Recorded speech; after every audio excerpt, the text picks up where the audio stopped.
Episode 1, Rocket Reusability. You're listening to SPEXcast.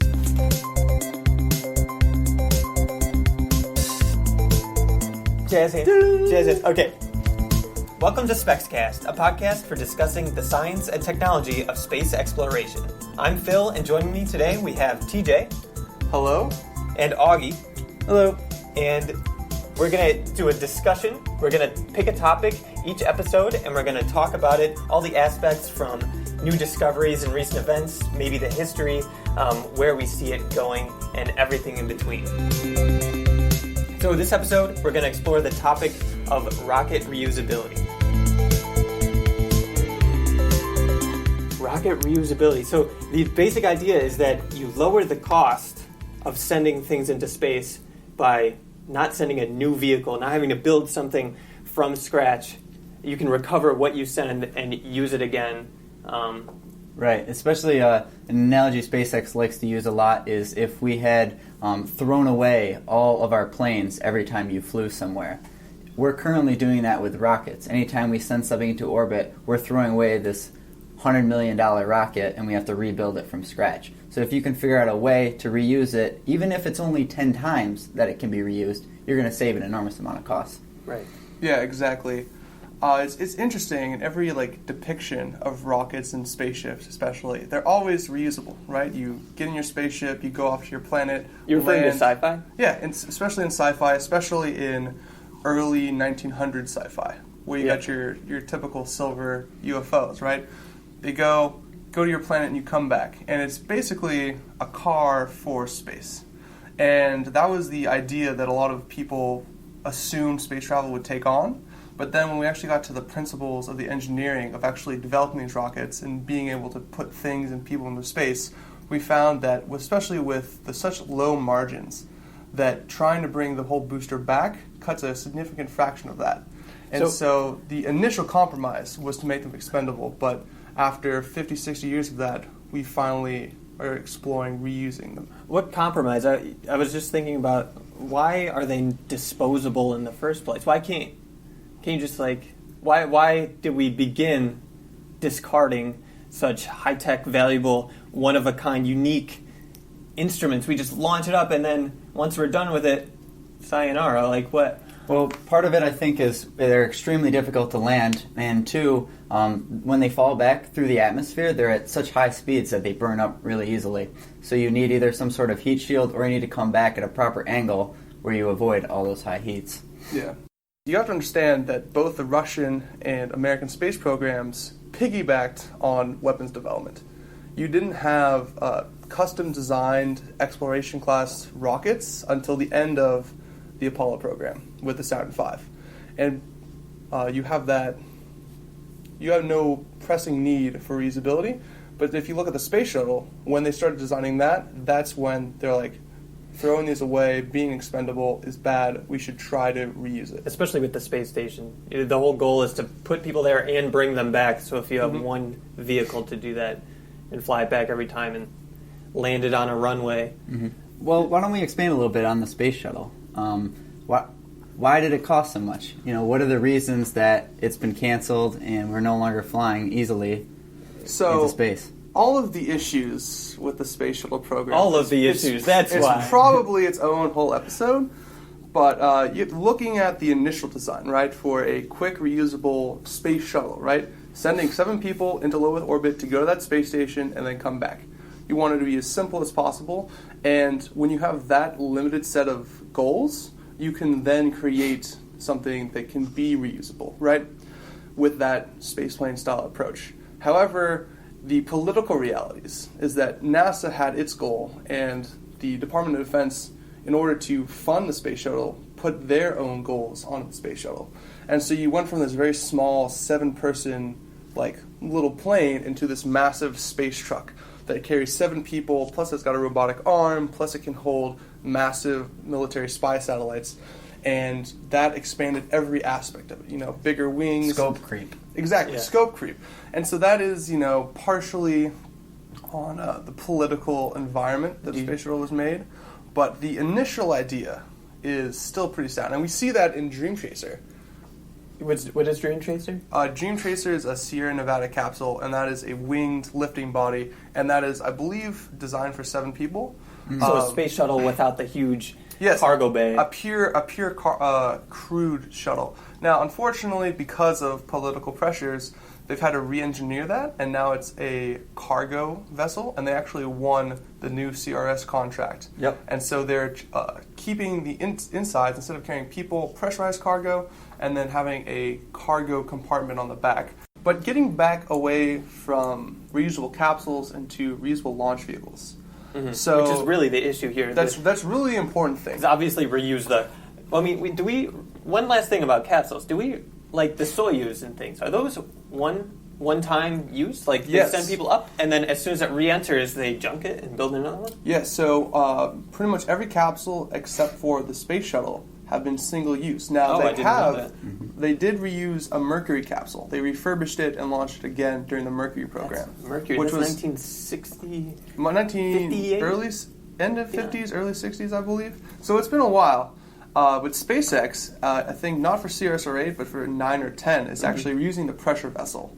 And so that is the main structural Of their component unmanned capsules, of the but it Dragon. is a step of refurbishing and Yes. reusing hardware. I think SpaceX has already reused some of their avionics and flight hardware in some of the Dragon capsules. Yeah, but again, one of the main issues with the space shuttle is that difference between reuse and refurbishment, because you can recover components, but if it costs a lot of money to turn those components into flight-ready components again, then sometimes, especially in the space shuttle's case, it's better to just build new components.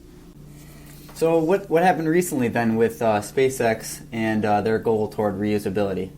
Why don't we talk about that a little bit? 'Cause that was in the news. One of the reasons we're talking about rocket reusability is because there was a very big advancement on that front. We all here watched Orbcomm's successful deployment of Orbcomm satellites and then the successful return and landing of a first stage By SpaceX. by SpaceX, and also the debut of their new full-thrust Falcon 9. And it's really incredible to finally have that validated because there's so many different components to that. So the basic flight plan of a Yes. rocket is Yes. that if you have a multi-stage rocket, you have a first stage, it burns until it's out of fuel. That stage is jettisoned, and then the next stage goes on, and either 2, 3, 4, whatever stages, puts the payload into orbit. And that first stage usually takes a ballistic arc into the ocean. What SpaceX is doing is that after separation, it keeps a reserve of fuel inside the stage, and it does 3 different burns. It does a boost back burn, where it flips around. In and then- midair, at the top, in space. about right? 120 kilometers going about 1,000 meters per second. This is very extreme speeds. Fortunately, because it's at altitude, there's not a lot of aerodynamic forces, but you're still talking about a lot of momentum. And this rocket is 12 feet in diameter and, 100 feet long. 140 something feet long. So this is a massive, massive Yeah, piece the of engine's metal. as tall as I am. So. Yeah, it's quite impressive. And it's so got 9. you have your boost back burn, right, where that changes your ballistic trajectory into a trajectory that basically reverses course and back to the landing pad. And so then there'll be a couple minutes of coasting, and the stage will enter engines first.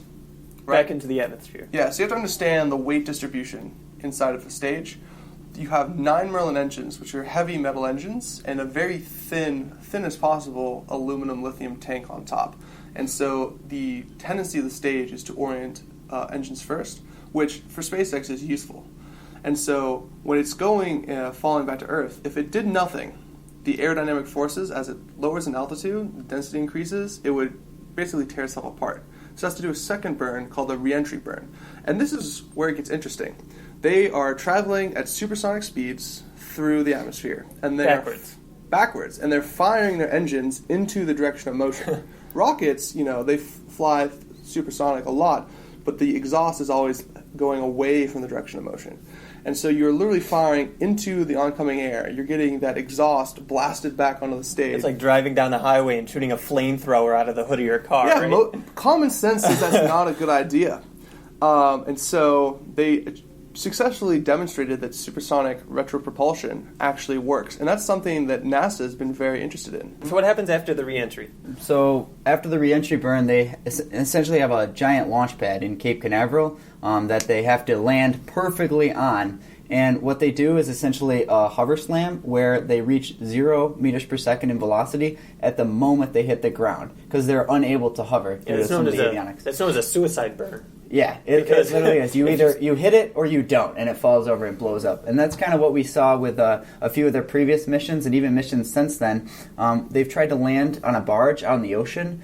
Some missions that require a higher orbit require higher fuel, so they're not able to boost all the way back to the landing site. So they have this big autonomous spaceport drone ship that they've basically, they use them for like oil rigs, and they're refurbished so they can handle up to like 40-foot waves. It's a drone ship because it's controlled remotely or by a computer. It's all controlled by a computer, so it just stabilizes. So it's essentially a giant, flat, the size of a football field landing pad out in the middle of the ocean. And there's no humans there. It's all robotically controlled. And while that's moving, they try and land a moving rocket that just got done being at supersonic speeds directly on top of it. And they have yet to succeed in that, but they get closer and closer each time. The most recent launch, I believe it was Jason 3 satellite, was actually, they landed it, but then one of the landing legs, like the collet broke, and it tipped over afterward. So it's probably the center engine there that essentially brings its total velocity directly down to 0. And that's vertical and horizontal that it has to bring down to 0. Yeah, so the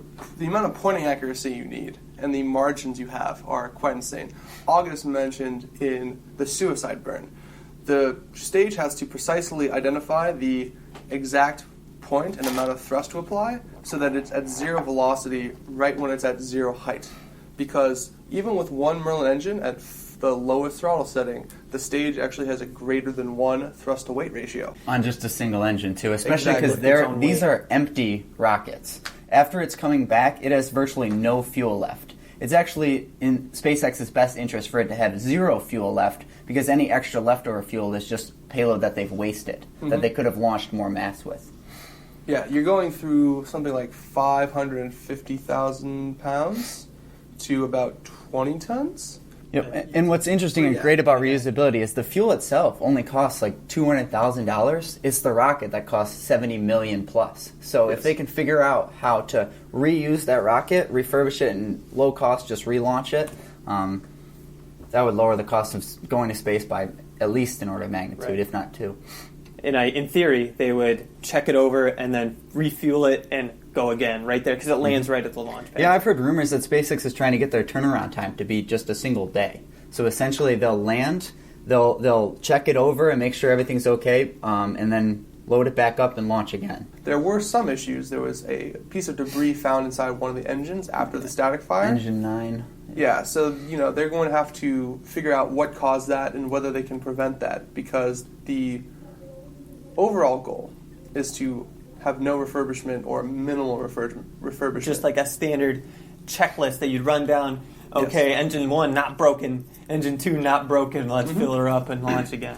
And then, like you said, the fuel is one of the cheapest components, generally speaking, in the rocket itself. So if all you have to replace is the fuel, you bring down the cost to get into space, which is now in the millions, down an order of magnitude, and open it up to smaller companies, maybe even human, like CubeSats, small satellites we can launch. The whole industry will be changed if SpaceX succeeds in this. But not only, SpaceX isn't the only one doing this specific method of launching up and using legs and coming down engine first. Blue Origin, the new Shepard. Yeah, so Blue Origins was founded, I think, 10, 15 years ago by Jeff Bezos, who is the CEO and co-founder of Amazon. And essentially, he's just been pouring his own money into this rocket company.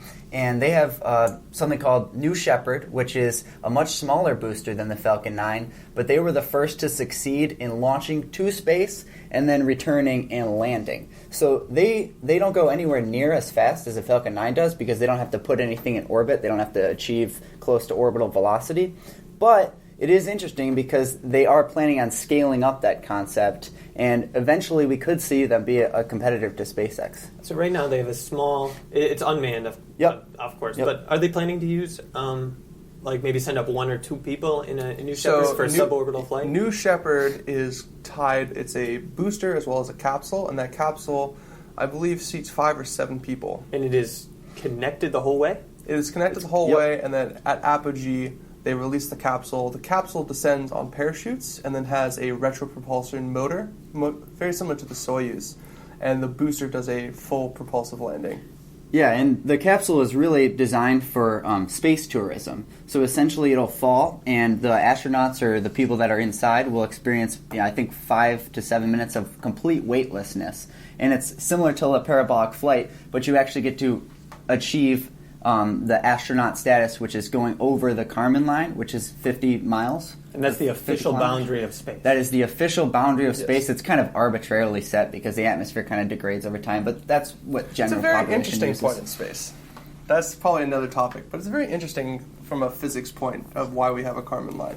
Okay. But yeah, on the topic of Blue Origin, it's interesting what they're doing, right? So I like to think of Blue Origin as pretty much Jeff Bezos' hobby, because he is a multi-billionaire, and he's been working on this for 10, 15 years.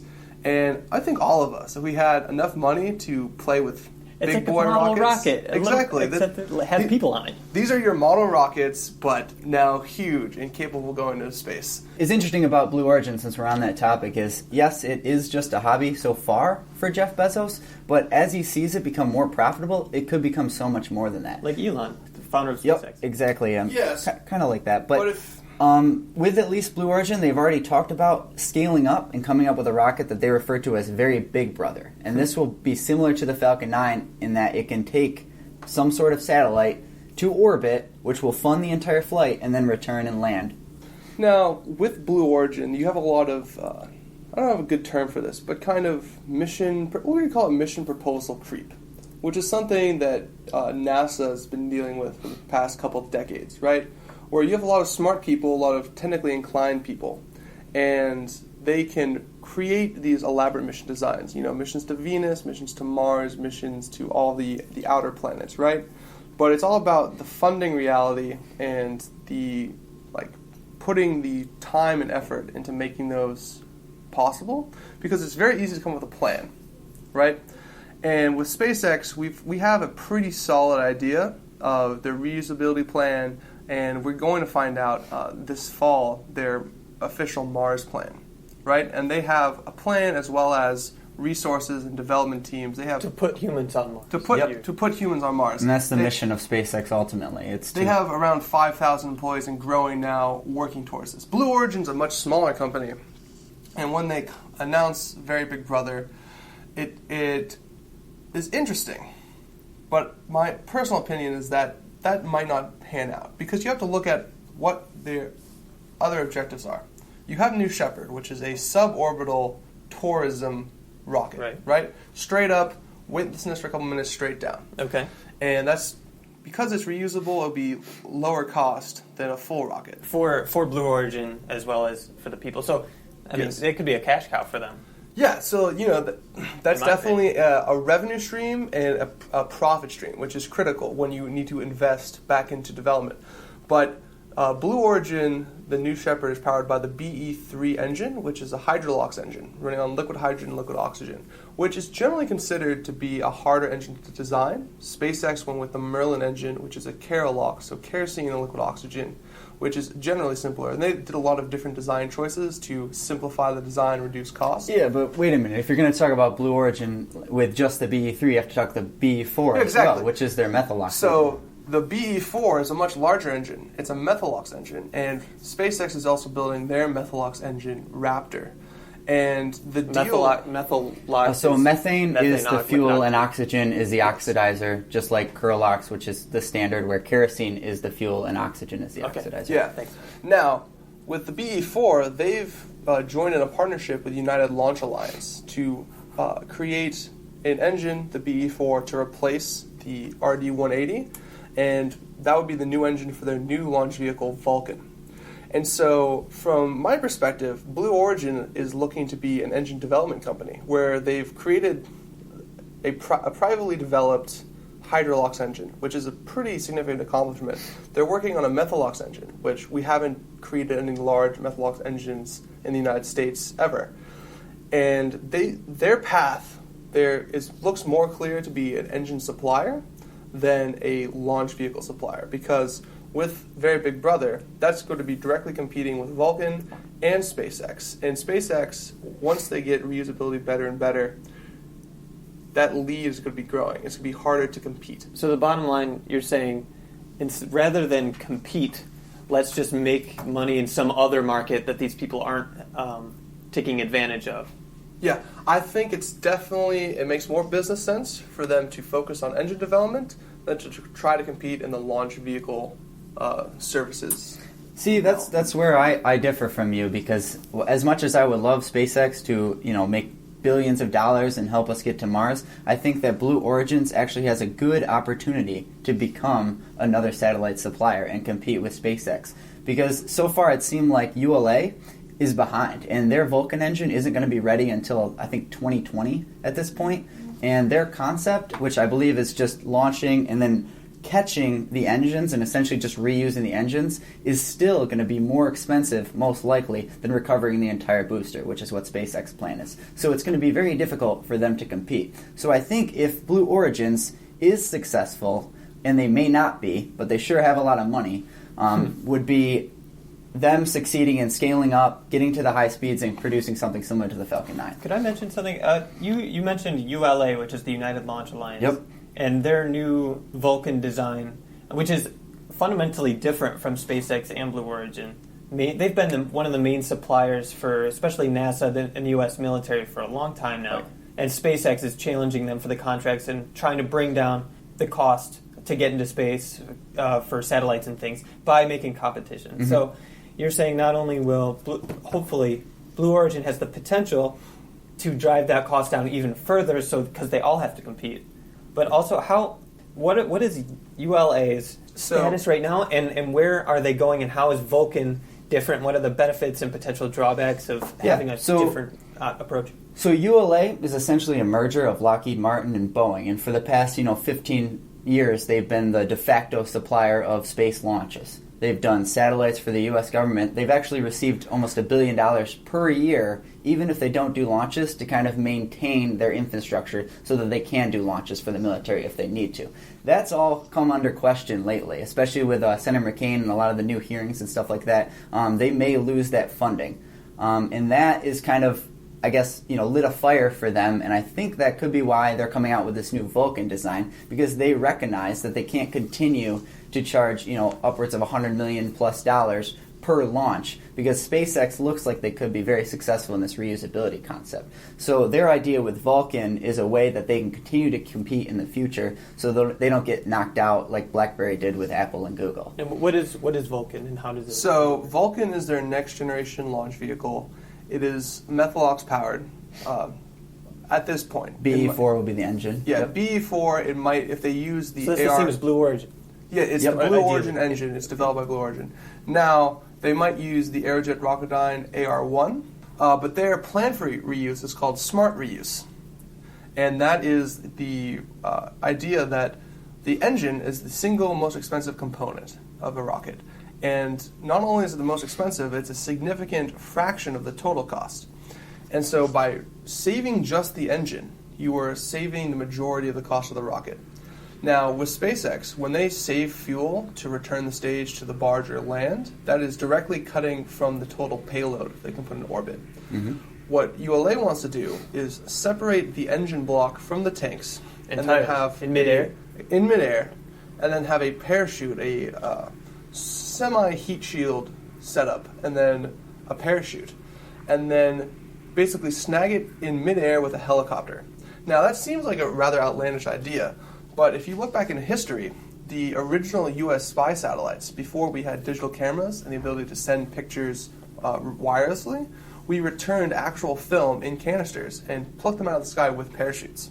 Okay. And so that is a actual proven technology. So, to be clear, they would launch the entire stage that carries the payload. Mm-hmm. Once it gets into space, it might separate into a second stage. Yep. And then the first stage has a fuel tank and an engine. Yep. The fuel tank is disposed of or burns up and discarded? Yep, exactly. And they would just drop the engine, and then they would be able to catch the engine and reuse that. The reason I'm skeptical about Vulcan, though, is that even if they succeed in reusing that engine, it's going to take what I think will be substantially more time to refurbish or at least put into a new fuselage and relaunch. Right, because they have to essentially reassemble it. They're going to have to test every engine, put it back in the rocket body. You can liken it to a plane analogy. Can you imagine if we just reuse the engine and had to swap it out to another plane? That would be extremely time-consuming and expensive. And then it's also 5 years in the future. SpaceX has already landed rockets, and while they have yet to reuse them, I think they will do so this year even. SMART's not just 5 years away. The Vulcan first flight is estimated to be 2020. At best estimates, if there's any delays, it's going to be later than that. And then SMART is estimated to be 5 years after the first flight. So Can you explain the difference? What's the distinction between SMART and first flight? What do you mean? So the Vulcan rocket is their next generation launch vehicle. Right. And they're going to launch it in expendable mode at first. So they're going to let the whole thing burn up instead of doing anything before they try recovery. And they're not going to implement SMART, so detaching the engines and recovering those engines, until 5 years after first flight, at best estimates. So you're looking at 10 years between now, where SpaceX has successfully recovered the stage, and ULA, when they can ideally successfully cover an engine block. Right. And so that's a lot of time, because SpaceX in 2 years, in the past 10 years, went from never flying an orbital rocket to having a medium lift launch vehicle.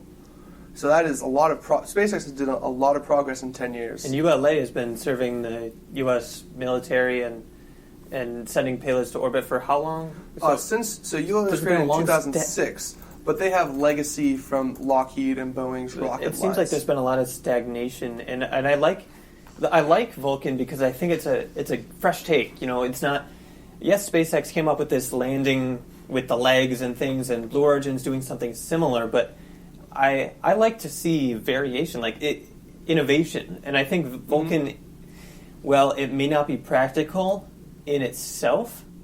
Maybe it could lead to something more innovative, something more different than just bringing the whole fuel tank and engine plus landing legs that you have to attach to the rocket and you're carrying up into space to begin with.